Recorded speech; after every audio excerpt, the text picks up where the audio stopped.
Welcome to week 23 of my weekly reads. I do have a microphone this week, so we're going to see how it goes. This is my first video trying to film with this microphone, so we will see the quality of it. But we're going to go over the books that I'm currently reading. I think I'm going to start with my newest reads and then take us down to the books that have been on my currently reading list the longest. So the first one is A Crane Among Wolves by June Her. I am 9% in this book, and when I started this book, I thought it was just going to be a fantasy romance, but reading the prologue, I think it talks about how this is actually based on a ruler that ruled in Korea in the 1500s. I don't really know anything about that ruler, so I'm not sure how much of it is like historically accurate, but it is about a girl who is looking for her sister, and our male main character is the half brother of the king, who is very terrible and does very terrible things, and he doesn't really like that. We are 9% in, and they met each other once. However, they're not aware that they've met each other, so we're going to see how the rest of this book goes and the relationship. It is a standalone book, which I feel like is very unique for a fantasy.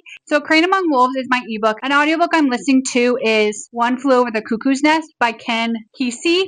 This is a Roy Gilmore book list, and these have been so interesting recently. This is a book about a mental hospital in Oregon, and we're getting the story from a patient's point of view, and so I'm not really sure how reliable they are because they're talking about the nurse and some cruelties that are happening, but the nurse is saying these aren't really happening.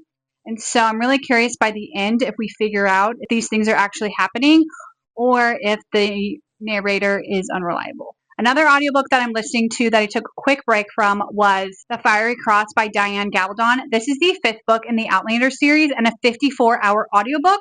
So I got 27% in and just wanted a little bit of a break. I was enjoying it, but I've talked about it before. These books are obviously long, and they feel long, not unnecessarily long, but they definitely feel long.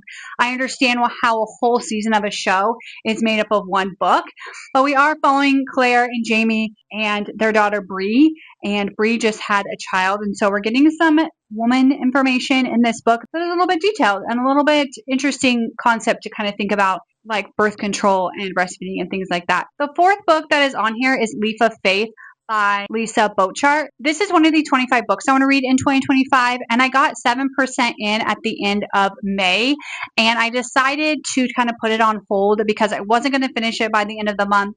I didn't necessarily want to start a whole new series. However, I haven't decided when I pick this book back up if I'm going to start at that 7% or restart. If I start at that 7%, I will leave my start date the same. But if I restart, I'll probably restart my start date, if that makes sense. To be completely honest, I don't know when I'm going to read it. I don't know if it will be in June or not. Again, I'm just leaving it on there as a placeholder for now. The next 3 books have been on here for a very long time, and one of them is Whispers of Hope by Beth. This is a book that I read as I'm doing my Bible study each morning. I am 81% of the way through, and I think I'm going to be able to get this book done by the end of the week. It is a book about prayer, and I'll share my thoughts about it when I finish it, since I think it's going to be this week. The next 2 books are books that are going to take me the whole entire year, and that is the Gratitude Journal, and it has 365 prompts. I've talked about it before, but if I miss a day, I miss a day.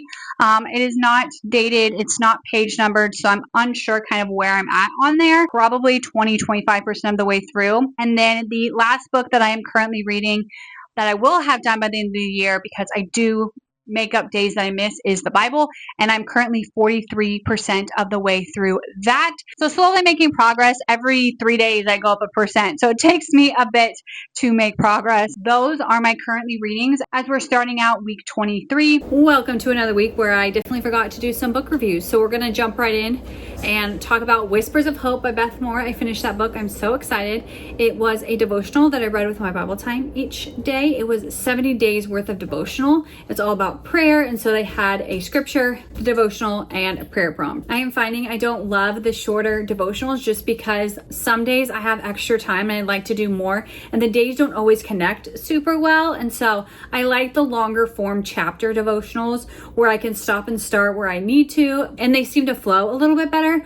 Obviously, the overarching theme of those 70 days was prayer, and some did do really well connecting from one day to the next, and some weren't. There were lots of good nuggets of information, so if you're looking for a daily devotional for prayer, definitely recommend this book. It just wasn't the book for me at this point in my life. I ended up giving that book 3.75 stars. On the 11th, I finished 2 books. The first one was One Flew Over the Cuckoo's Nest. I listened to this mainly on audiobook. It's by Kesey. This was a book on the Gilmore Girls book list, which always adds variety to my reading. This book takes place in an Oregon mental hospital, and one of the patients starts out by telling us about this nurse who's in charge and doing some things she shouldn't, and so then a new patient, McMurphy, comes and really is challenging the status quo and this nurse, and you're always not sure if our narrator is reliable because we are in a mental hospital. I really enjoyed the way this book was written, and I ended up giving it 3.75 stars. The second book I finished on the 11th was an ebook, and it is A Crane Among Wolves by June Her. Going to this book, I thought it was a fantasy with some romance,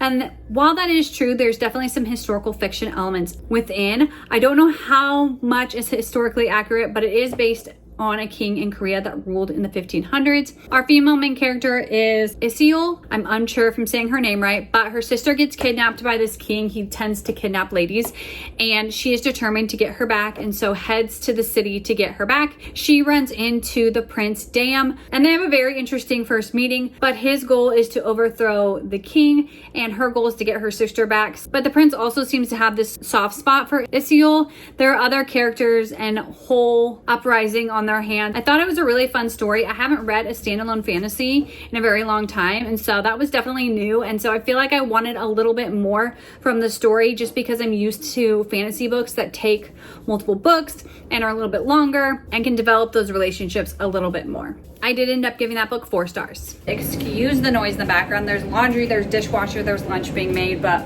welcome to my life of chaos. I finished Shifting Gears by Melanie Moreland. It is the 3rd book in the Reynolds Restoration series, where our male main character is Brett. He works at the shop. We've known him some. He's definitely on the quiet loner side, so we don't know a ton about him, and so we are getting to know him more in this book. And then our female main character is Kelly. She is Charlie's best friend, who was our female main character in the 1st book, and so she's been in and out because she is a destination photographer, where she was apprenticing under someone and taking photos and was always traveling. She didn't want to settle down, but something happens with her boss, and we kind of try and figure it out throughout the book. But Brett doesn't trust Kelly because she is always going off and doing things and kind of leaving him without much of an explanation and not very kindly. So while he is excited that she's back, he also doesn't really know how to act around her, and she doesn't really know how to act around him, honestly. It's kind of a second chance romance because they've had kind of a more physical romance in the past, and now like trying to get to know each other deeper and see if it's actually a thing that's gonna last is what the book's about. I finished the audiobook for Raising Good Humans by Hunter Clarke-Fields.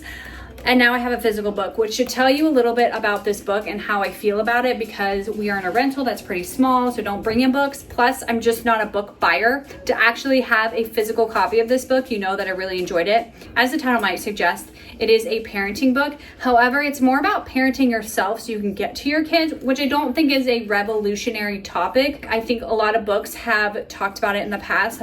But something I really liked and disliked about this book, honestly, was they want you to stop every chapter and like do an activity and answer these questions for a week and really mull on what's happening, which in audiobook form doesn't work very well when I read things from the library. So I just kind of listened to it all to see if I liked the different activities and thoughts and things like that, and I did. So I bought the book so I can go through it more slowly. So I'm gonna let it kind of marinate in my mind, but I am gonna read the physical book, follow the way I'm supposed to be doing it. Sometime in the next couple months is my plan, but we will see. The subtitle says A Mindful Guide to Breaking the Cycle of Reactive Parenting and Raising Kind, Confident Kids. That is something I want to do, is raise kind, confident kids, and I want to be less reactive. So this book was up my alley. Being reactive at home is definitely a struggle that I have. In my workplace, I don't struggle with this, but at home with children, I do, and I work with children, so make sense. I don't know. Anyways, I gave this book 5 stars. It is June 16th, so let's talk about the 6 books that I'm currently reading. The first 2 are the ones I always talk about, and I have yet to number the gratitude journal. There were so many times this week I was about to, and then life happened. So Hopefully next week we can number those, but in the Bible, I am 45% of the way through, which means we are 45% of the way through the year because I think I might be one day behind. The third one I didn't make any progress on, but it's just still chilling there, and it is Leap of Faith by Lisa Bouchard. This is one of the 25 books I want to read in 2025, so I might pick it up here soon. I just have some very exciting library loans that came in, and so I've been kind of focusing on those. So the last half of the month, I will definitely have to read more of my 25 books. However, I am about 7% of the way through. It is a cozy mystery witchy book, so I am really excited to read it. I just haven't. The fourth book is The Fiery Cross, which is the fifth book in the Outlander series. I am listening to this on audiobook, and it is a 56-hour audiobook. I was 85% of the way through this morning, and so my goal in the next day or two is to get it done, but there were some other audiobooks that I kind of interspersed in this one. As you can imagine, with a 56-hour audiobook, there's a lot that is happening, and I've said this so many times with these books, is I completely understand how they made a complete TV series for each book. The fifth book is When Godly People Do Ungodly Things by Beth Moore. I'm reading this during my Bible time in the morning, and I've been reading a lot of Beth Moore only because at one time a lot of her books were free and I grabbed them digitally, so I'm just working my way through them now. This format I like a lot better. It's in longer chapters, so I don't always read a full chapter at one time because they are a bit longer, but I can break it up how I see fit, and I've been really, really enjoying this book so far. I feel like it is very applicable, and I'm really excited to dig into it. I was 13% into it this morning. The very last book that I'm reading is Beautiful Ugly by Alice Feeney. I am 50% of the way through, and it is a mystery thriller suspense book. I've read other books by her and really enjoyed it. This is a book where we follow an author, Grady Green, and one day his wife is driving home and slams on his brakes, calls him, and then disappears. And so it's a year later. We are getting the perspective of Grady because it really rocked his world. He's really struggling, and he's a writer and he cannot write. And so he's sent off to this island of seclusion. And then we are also getting some perspectives of Abby before the incident. And I'm really curious how everything's going to tie together because this little island is very weird. I'm excited and I'm intrigued about this book. But those are the 6 books that I am currently in the middle of, and we will start week 24 right now and continue reading through the books.